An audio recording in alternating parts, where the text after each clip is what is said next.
So, hi David, thank you very much for joining us. How are you today? You all right? I'm well, Alice. How are you? Sitting at home like everybody else, no doubt. Indeed. So, David, you tell me a little bit about your background with the Entrepreneurial Operating System. How did you come across it? I came across it because I actually know Gino. So I've known him for many years. He attends strategic coach, as do I. And I never really understood what he did, to be honest. One of those things, we'd chat and I didn't get it. It was something to do with business consultancy. I realised it was that. And then he said, I'm writing a book, I'll send you a copy. And he sent me a copy. It was very kind of him. And it came through the post, and it was this thing called Traction. And like most people that write books, I thought it's probably going to be rubbish. Most of them are. So I put it on my to read pile, didn't do anything with it.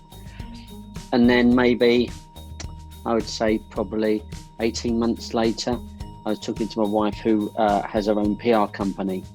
And she said, oh, we're doing a right person, right seats at the moment. I said, what's that then? She said, oh, it's all from this book called Traction, the Entrepreneurial Operating System. I went, that rings a bell. Why does that ring a bell? Well, she started to talk about it. And I suddenly realised, well, that's Gino's book. So my wife ended up getting the book, and I can't remember how. And so she's put into her business the Entrepreneurial Operating System long before I did, because she had it through some other means. But because I knew the guy, I kind of discounted it. But because she used that system, that very structured system for running a business, she was able to sell a company when many people in PR couldn't, just because they had a structure, and most people don't have a structure, especially in those sort of businesses, sort of in PR and media business. They're all over the place. They're creative people, so they don't really do structured things. And this allowed her to have a very structured system, which allowed her to sell the company. So that was how I first really came across it. And really started using it then. Okay, so tell me a little bit about your business when you first started the Entrepreneurial Operating System, perhaps a feel for how many employees you had. I know that in terms of when I started working with you, but just for the purpose of those who are watching the interview, how were you then? How are you now? Well, when we started using the system, it was at the same time as we decided to grow the company. The company had been the same size for a long time, around about 20 employees, been that size for a very long time. And we were successful, we were profitable, but we decided we wanted to go to whatever the next level was. And one of the ways to do that was to use the Entrepreneurial Operating System as a structure to move things forward. Because what we really realised is that what got us to there isn't going to get us to there. You can't do the same things. And when you manage 15 to 20 people, you cannot use the same systems that manage them that managed like 200-300 people. There's just different structures in place. And so when we started this kind of like journey, we had I'm thinking 19 staff. We've now got 50. We've now got 54. 2 years down the road, we've got 54 staff. Gone from one location to 3 locations as well. So there's been a lot of changes within the company. And in those early days, what was interesting is we had those first 19, is that 2 things happened. One is we had to lose a couple of people because they weren't up for the game. But then also people which were in management positions, leadership positions, we had to move. Because and this is one of the things which comes from the EOS and from Traction and all those kind of things, is that you have the right people in the right seats. Don't have the right people in the right seats, nothing's going to work.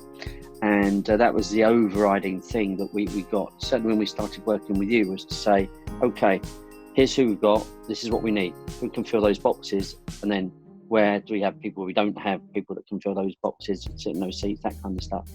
We were quite lucky that everybody was on the bus. Everybody wanted to be on the bus and do the journey. That was fine. But we had people who drive in that could only drive in automatic and couldn't do a manual. We had people who'd sit in the driving seat who couldn't reverse. I'll give you that as an analogy.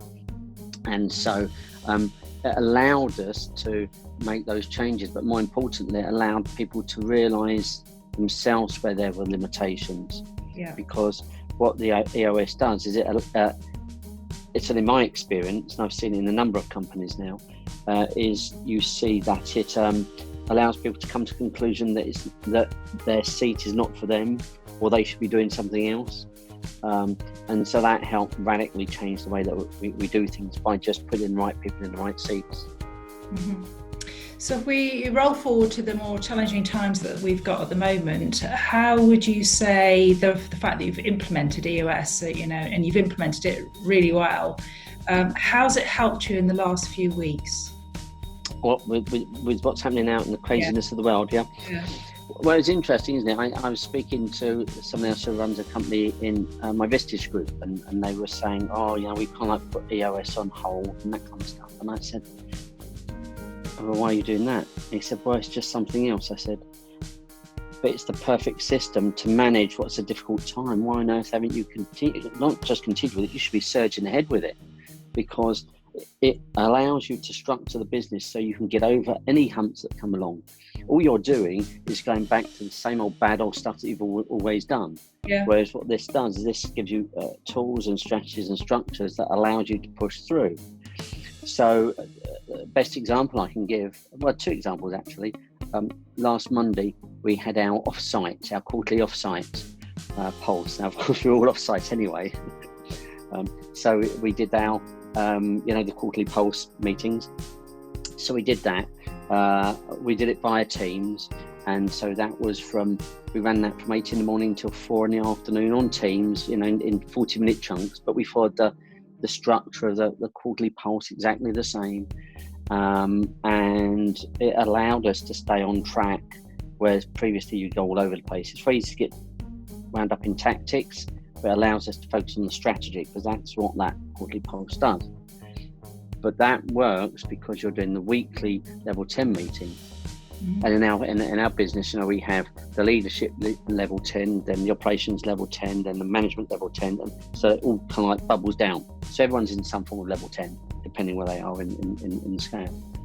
And this morning we had the operations level 10, which we run every Monday morning, 8 o'clock.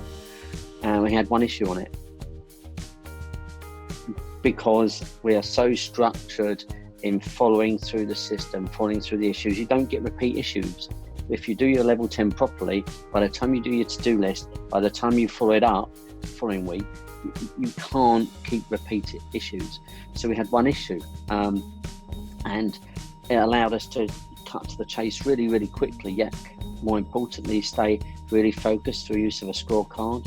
And I don't know how much you focus with people on the importance of a scorecard, but it allows you to really understand how you're doing in these awkward times, because it's so easy just to get wrapped up in, what we can do with the staff here, what we can do with the staff there. No, take a step backwards, right? We decided on the scorecard for a particular reason. What information is this telling us? And then what issues does that bring to the IDS? You can bring that up. So I think without using the EOS, that we would have gone off on all sorts of tangents to try and save people, try and save problems, all this kind of thing. Whereas by having the quarterly pulse, what it allowed us to do was say, okay, we have these annual rocks. Now, are these rocks still appropriate? And of those rocks, sorry, actually, that's in here. Of those rocks. Annual objectives there, David, and your course. Sorry? Your annual objectives. Yeah. Sorry, the annual objectives. Right.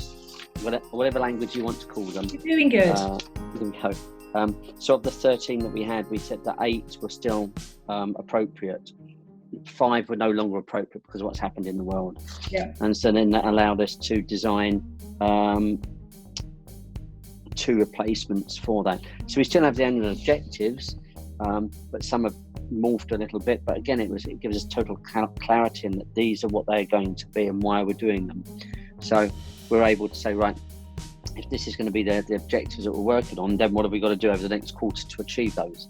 And bear in mind, in this kind of like wild times, this is not how we're going to grow the company. This is like, well, how do we keep the company together? More importantly, how do we maintain and motivate the staff, which is probably the most important thing at the moment, is that focusing on the staff, because everyone's working from home, and so they're all over the place emotionally. They don't know if the company's going to crash or their jobs have been made redundant. They don't understand any of that. but by that's become in fact your war cry, hasn't it, about keeping the staff all engaged and motivated, and that's the number one thing that's kept you focused. Well, that's certainly what the new objective we put in place, which is to ensure that by the end of 2020 we have the same people working with us that started it. Yeah. And I was quite sad the other day because I had an email from a company which is quite well known, but I won't mention who they are, and they've just made 15 people redundant. And I was a little bit disappointed in them, because what they've let happen is the standard stuff which happens with companies. I worry about it, God, let's get rid of some people, instead of actually being the sort of company they should be. This company really should be above that. They should be been able to find a way to actually not just maintain the staff, but to actually build them in some way. So sometimes when you go through these difficult times, whether you're using the EOS Traction or Rocket Fuel, whichever of those kind of like tools you might want to use, whatever name you want to use them, it's when things get tough that you realise how good these tools are if you use them. But too many people don't. It's easy not to, isn't it? Jim Rohn says it's easy not to eat an apple a day, isn't it? Yeah. So my little message to you a couple of weeks ago is don't not do it, or don't turn back. It's you're finding that the tools are equally valuable in these war times as you are in peace times. No, probably more so, I think. Yeah. When things are going well, it's quite easy to do them. Yeah. Right. And people do that. But in tough times, you want tools which are going to be really useful, and the discipline of using them does really help. And I can understand why people who are new on this journey might find it difficult, because they're too busy trying to pay the rent and all that kind of thing. But they've still got the problems, so why not use a tool? Why not continue to use the tool? Don't just abandon the tool just because it's become more difficult. Yeah. Okay. So one last question for you, David. If there was one piece of advice that you'd give to fellow business owners around who are perhaps thinking whether I should continue on this EOS journey, or it's a shiny thing, perhaps I ought to park, what would your advice be?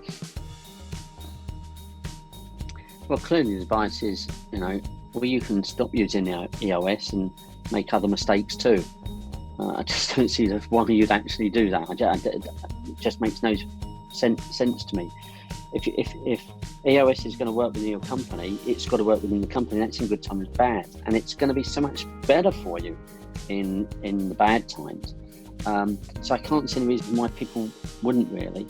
I guess there's some companies where perhaps funding is an issue, because lots of people, there's money not coming in. And so if they're still paying out for a facilitator or someone to help, I can understand why they might want to pause that. But I know you and other people within EOS are helping out with people with that kind of thing. Yeah, pure help first, yeah. So if that's the case, why would you not take advantage of this? If someone's going to help you, just take the help. Stop trying to reinvent the wheel. And that's the biggest thing. Why I just don't understand why people try to keep reinventing the wheel. There's a process here which works. It works fantastically well. So just get on and do it. Stop making excuses. Perfect. David, thank you very much for your time. I look forward to always hearing your continued journey of success, and thank you for enabling me to work with you. It's always been a total pleasure. So looking forward to the times ahead. Thank you. Thanks, Alice. Thank you very much.